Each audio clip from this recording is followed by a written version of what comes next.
Hi friends, this is CA Kiran Kumar. ఈ వీడియోలో GSTR4 annual return ఎలా ఫైల్ చేయాలో ప్రాక్టికల్గా తెలుసుకుందాం. Basically GSTR4 is applicable to the composition dealers and the due date for filing GSTR4 annual return is 31st August 2020. So video end వరకు చూడండి, GSTR4 annual return ఎలా file చేయాలో తెలుసుకోండి. So let us start our topic. Once GST పోర్టల్లో login అయిన తర్వాత you can see the dashboard of GST portal. మీకు డైరెక్ట్గా యాన్యువల్ రిటర్న్ అని డైరెక్ట్గా కనిపిస్తుంది, లేదంటే సర్వీసెస్లోకి వెళ్తే రిటర్న్లో యాన్యువల్ రిటర్న్ అనే ఒక ట్యాబ్ కనిపిస్తుంది. మీరు ఎక్కడైనా క్లిక్ చేసుకోవచ్చు. అక్కడ క్లిక్ చేసిన తర్వాత you can directly redirected to the file annual return 1920 అని అదే చెప్తుంది. అక్కడ మీరు సెర్చ్ అని బటన్ క్లిక్ చేస్తే యాన్యువల్ రిటర్న్ 4 GSTR4 అని కనిపిస్తుంది. అక్కడ మీరు 2 ఆప్షన్స్ చూడొచ్చు. JS1 ఫైల్ అప్లోడ్ చేయమంటుంది, అది లేకపోతే you can directly go through prepare online. A option అయినా చూస్ చేసుకోవచ్చు. ఇక్కడ నేను ప్రిపేర్ ఆన్లైన్ అని క్లిక్ చేస్తే previous aggregate annual turn over ఎంత అని అడుగుతుంది. మీకు annual previous year turn over ఎంతో తెలిస్తే డైరెక్ట్గా మీరు అక్కడ క్లిక్ చేసుకోవచ్చు. నాకు ఇక్కడ annual turn over my previous turn over is 0 కాబట్టి 0 అని చూపిస్తాను నేను ఇక్కడ. సో 0 అని క్లిక్ చేసి సేవ్ బటన్ క్లిక్ చేస్తే మీకు ఇలా చూపిస్తుంది, సేవ్ రిక్వెస్ట్ రిసీవ్డ్ అని చూపిస్తుంది. సో ఇక్కడ క్లిక్ చేస్తే మీకు 7 ఆప్షన్స్ కనిపిస్తాయి. 4A 4B 4C 4D 5 6 7 అనే ఆప్షన్స్ కనిపిస్తాయి. నేను 4Aలో క్లిక్ చేస్తే you can see inward supplies received from a registered supplier other than supplies attracting reverse charge. ఈ ఆప్షన్ మీరు గమనించాలి. అండ్ ఆ సప్లయర్ జిఎస్టీ నెంబర్ ఇక్కడ ఎంటర్ చేస్తారు. ఎంటర్ చేసిన తర్వాత ట్రేడ్ నేమ్ ఆటోమేటికల్లీ అదే వస్తుంది. సో ప్లస్ సింబల్ క్లిక్ చేస్తే you have to enter taxable values and rate of tax and amount of tax. It will automatically calculate if you choose the rate of tax.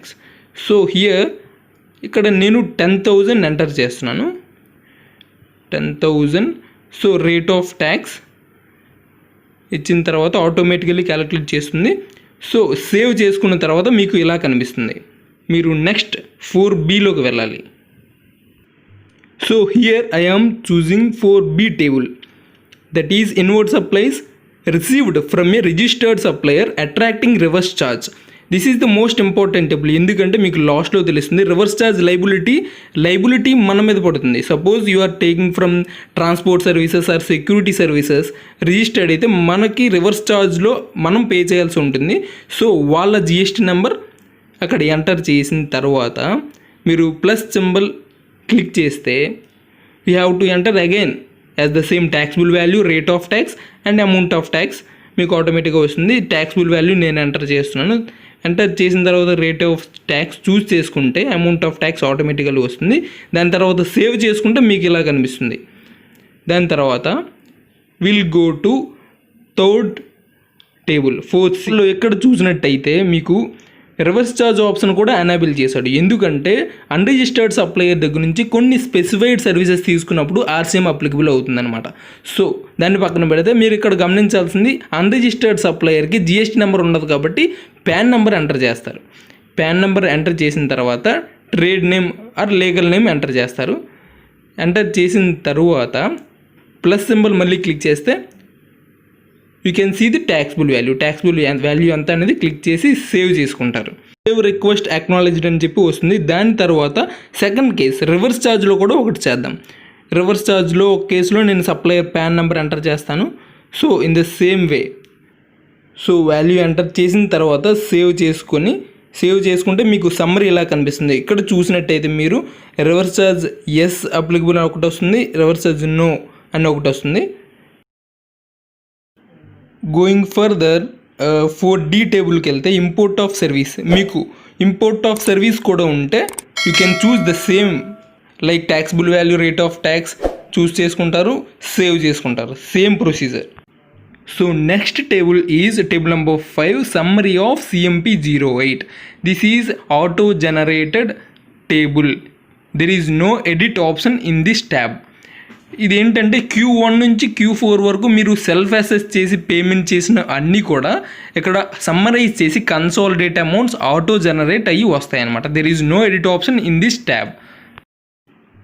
So next టేబుల్కి వెళ్తే table number 6 tax rate wise outward supplies or inward supplies liable to reverse charge. మీరు 4B and 4Cలో వేసిన inward supplies liable to reverse ఛార్జ్వి ఇక్కడికి వస్తాయి యాక్చువల్గా. And outward supplies ఇక్కడ మీరు ఏదైనా ఎడిట్ చేసుకోవచ్చు అనమాట. మీరు ఇక్కడ టోటల్ టేబుల్ చూసినట్టయితే ఇన్వర్డ్స్కి అంత ఎడిట్ ఆప్షన్ ఎక్కడ లేదు, అవుట్వర్డ్కి మాత్రం ఎడిట్ ఆప్షన్ ఉంది. చూస్తే మీరు ఇన్వర్డ్ సప్లైస్లో ఆటోమేటిక్గా ఇక్కడికి రావాలి, పిక్ చేసుకోవాలి. కానీ ఎందుకు రాలేదు అంటే దానికి చెప్తాను. ముందు అవుట్వర్డ్ సప్లైస్ కూడా మీరు ఎంత అంటే అంత అవుట్వర్డ్ సప్లైస్ వేసుకుంటారు.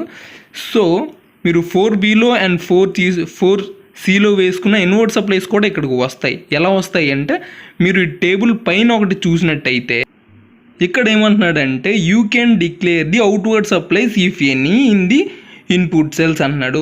సో మనం ఆల్రెడీ ఎడిట్ ఆప్షన్లో 40 lakhs కింద ఎడిట్ చేసాము. అండ్ ఇంకొకటి system computed inward supplies if any will be available on the preview after you have entered proceed to file button అంటున్నాడు. So proceed to file button click చేసిన తర్వాత inward సప్లైస్లో మనం 4B and 4Cలో add చేసిన inward supplies liable to reverse charge అన్నవి ఇక్కడికి వస్తాయని చెప్తున్నాడు. So will go to proceed to file button in GSTR4.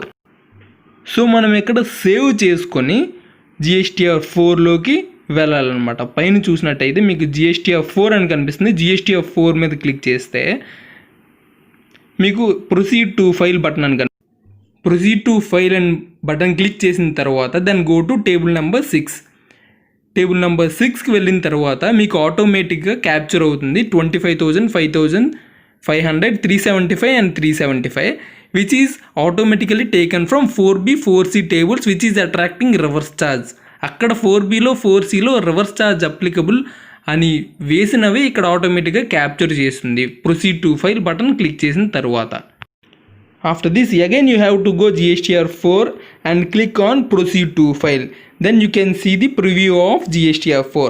Before filing the return మీకు మొత్తం ప్రివ్యూ అంతా కనిపిస్తుంది. దాని తరువాత కంటిన్యూ అని క్లిక్ చేస్తే మీకు ట్యాక్స్, ఇంట్రెస్ట్, లేట్ ఫీజ్ ఎంత పే చేయాలని వస్తుంది. దాని తర్వాత పేమెంట్ ఆఫ్ ట్యాక్స్. ఇక్కడ మీరు జాగ్రత్తగా గమనించాల్సింది ఏంటంటే tax amount payable table number 6 నుంచి ఈ వాల్యూస్ క్యాప్చర్ చేసుకుంటుంది. రివర్స్ ఛార్జ్ వాల్యూస్ ఎంత, other than reverse charge liability ఎంత. Tax amount already paid value GST CMP 08లో మనం Q1 నుంచి Q4 వరకు పే చేసిన వాల్యూస్ ఆటో క్యాప్చర్ అవుతాయి ఇక్కడ. సో ఆ డిఫరెన్స్ అమౌంట్ ఏదైతే ఉందో అది బ్యాలెన్స్ అమౌంట్ ట్యాక్స్ పేయబుల్ ఇక్కడ మీకు కనిపిస్తుంది. ఈ difference amount we have to pay now. So challan create చేస్తారు. చలాన్ క్రియేట్ చేసిన తర్వాత ఫైల్ GSTR4 ఆప్షన్ ఎనేబుల్ అవుతుంది. దాని తర్వాత you can file either through DSC or EVC. So this is for the day. Thank you very much for watching. For more interesting updates please subscribe the channel. This is Kiran Kumar signing of.